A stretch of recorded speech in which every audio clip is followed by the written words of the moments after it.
Eu sou Cleo Matos e hoje, como Dia Internacional da Mulher, o Fora da Matrix vai passar essa matéria onde se redescobre a história do papel da mulher na independência do Brasil. Essa matéria está no Portal Terra, dia 8 de março de 2022, às 9h22. Vamos ao nosso texto. História redescobre o papel da mulher na independência do Brasil. Leopoldina Maria Quitéria, Maria Filipa e Freira Joana Angélica são algumas das personagens de destaque. Reconhecimento da participação feminina neste episódio ganha força no ano em que se celebra o bicentenário.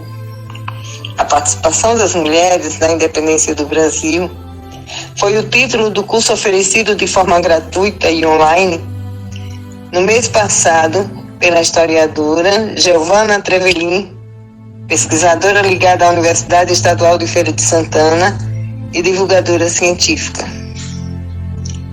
Não se trata de um esforço isolado. Esse reconhecimento do papel feminino é um episódio tão importante para a história do Brasil, mas, sem dúvida, algo que ganha corpo mais consistente no ano em que se celebra o bicentenário da independência.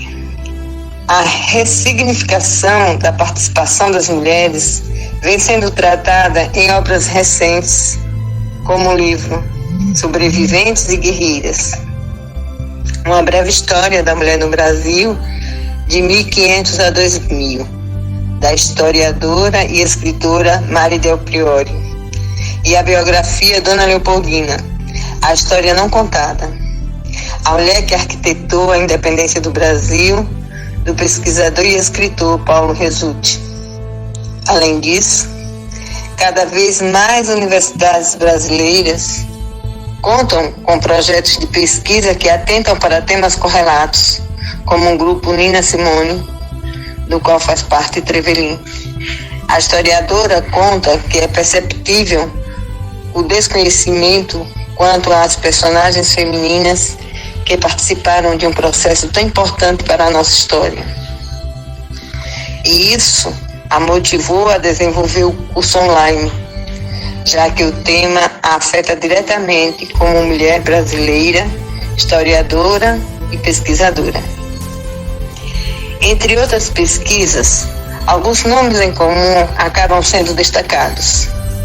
São do Norte, do Nobre, Leopoldina, 1797-1826, que se tornaria a primeira imperatriz do Brasil, da combatente Maria Quitéria, 1792 a 1853, da pescadora Maria Filipa, não temos a data de nascimento, mas ela morreu em 1873, e da freira Joana Angélica, 1761 a 1822. Contudo, pesquisadores acreditam que muitas outras mulheres estiveram envolvidas nas lutas pela independência brasileira. O sumiço de seus nomes nos relatos deste episódio é resultado justamente da lógica machista de um tempo em que a atuação delas era omitida dos registros, somada a uma historiografia que as ignorava. É complicado falar nas principais mulheres que participaram do processo de independência, porque ele não foi um processo isolado e centralizado, só em uma mulher ou em um grupo de mulheres, comenta Trevelin. Hoje, oficialmente, algumas delas têm mais destaques do que outras, por conta de uma prioridade de documentação histórica, de história que se escolhe contar formalmente, que aprendemos nas escolas e que acaba se popularizando pelas mídias, como novelas e séries, por exemplo. Mas isso é uma escolha. Resulta destaca que a história, durante muitos séculos, foi escrita exclusivamente por homens. Mesmo após as mulheres terem acesso ao estudo, a maior parte delas repetiam conceitos e ideias anteriores que partiam das premissas do pensamento patriarcal. Essas coisas levaram tempo para mudar. e a história das mulheres passou a ser contada de maneira mais sistemática e intensa recentemente. Del Priore acredita que outros nomes ainda vão ser descobertos. A questão é que há pouquíssima documentação sobre mulheres nesse período. Sabe-se que algumas atuavam como espiãs e levando comida e bebida aos soldados do imperador, mas seus nomes não são conhecidos, ressalta ela. Os historiadores estão exumando documentos para descobrir quem foram essas figuras. Professora da Universidade Federal de São Paulo, a historiadora Andréa Lemian lembra que é preciso contextualizar o fenômeno dentro daquele período histórico. O momento da independência é de ebulição política, que se deu em meio ao fim da censura régia sobre os escritos, com a proliferação de uma série de textos públicos, afirma ela. E vemos a participação de mulheres ou pessoas que assinavam com codinomes femininos, até porque, nesse momento em que os valores patrióticos vêm à tona, ressaltou-se o papel das mulheres na antiguidade, desde as gregas às romanas, na luta pelos valores de suas cidades. Segundo a pesquisadora, quando esses valores são recuperados pela imprensa, há um incentivo ao engajamento das mulheres na luta pela independência. As consideradas principais. Dos nomes consagrados, todas estiveram ligadas diretamente a episódios da luta pela independência.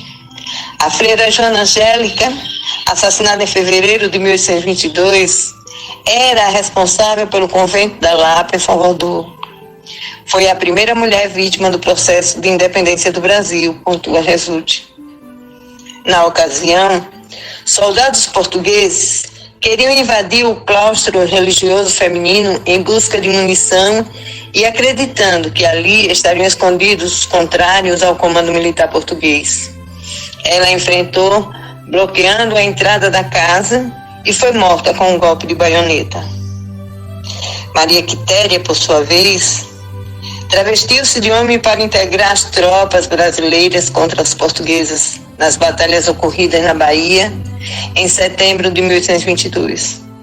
Mesmo depois de ter sua verdadeira identidade revelada pelo pai, seu comandante não a dispensou, entre outras coisas porque ela atirava muito melhor que muitos outros recrutas, acrescentou Resulte.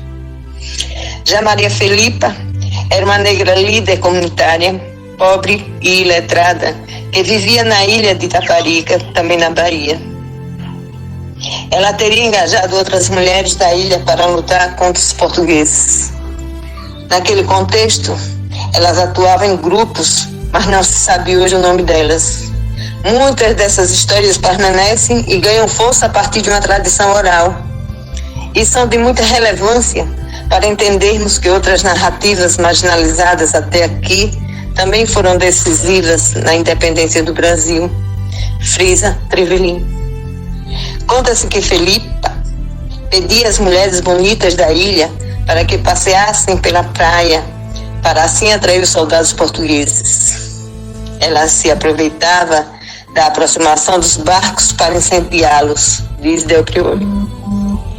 Embora tardios, alguns reconhecimentos públicos vêm aparecendo com essas mulheres, emprestando nomes e logradouros e sendo alvo de homenagens. Professora da Faculdade Presbiteriana Marquesai, Brasília, a jurista Eneida Albage de Brito, Taquari, lembra que Joana Angélica, Maria Quitéria e Maria Felipa tiveram seus nomes escritos no chamado Livro de Heróis e Heroínas da Pátria em 26 de julho de 2018, mediante lei federal. Há um pequeno resgate do papel dessas mulheres e, certamente, a partir das obras que hoje têm recontado a história delas, vamos poder conhecer cada vez mais sobre a participação da mulher em vários processos importantes, como foi a independência do Brasil, avalia Taquari. Leopoldina. A participação da primeira mulher do então príncipe regente do Brasil que se tornaria o imperador após a independência, no processo histórico, tem sido revistada intensamente nos últimos anos. É praticamente unanimidade o reconhecimento de seu papel como artifício da independência. Já suas ideias foram registradas em cartas. Por outro lado, esse discurso acabou fazendo nascer um boato, o de que ela teria assinado um decreto de independência. Para o biógrafo Paulo Resulti, isso é fake news histórica. Leopoldina participou de todo o processo, desde todas as questões que levaram ao dia do fico, do qual ela foi uma das principais articuladoras, até a sua regência no lugar do marido, durante a qual ela enviou cartas para ele em São Paulo, acolhendo a romper definitivamente com Portugal.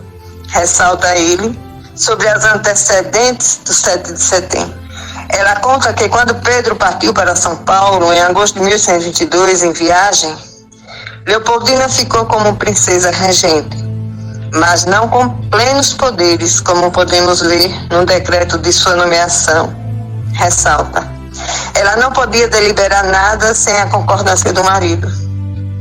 No entanto, ela presidiu o Conselho de Estado convocado no Palácio de São Cristóvão a 2 de setembro de 1822 para discutir as notícias vindas de Portugal, que pediam o retorno imediato do restante da família real que havia ficado no Brasil para a Europa. Acrescenta: os despachos e as cartas produzidos durante essa reunião instigaram Dom Pedro para que ele fizesse algo logo a independência antes que fosse tarde. Daí, para dizerem que ela teria assinado um decreto de independência, foi um pulo. É um boato e apenas isso. Contextualiza Resulti. Primeiro que o Brasil não tem uma declaração de independência como os Estados Unidos. Segundo que a ata do Conselho de Estado de 2 de setembro, presidido por Leopoldina, nem menciona a questão da independência. A ata é pública, pode ser consultada online no site do governo federal. Mas nada disso diminui o envolvimento de Leopoldina em todo o processo. Só não há uma assinatura dela em nada, mostrando que teria sido ela, e não Dom Pedro, quem decidiu a independência. Outras mulheres. Aos poucos, outras participações femininas também têm sido descobertas e melhor relatadas.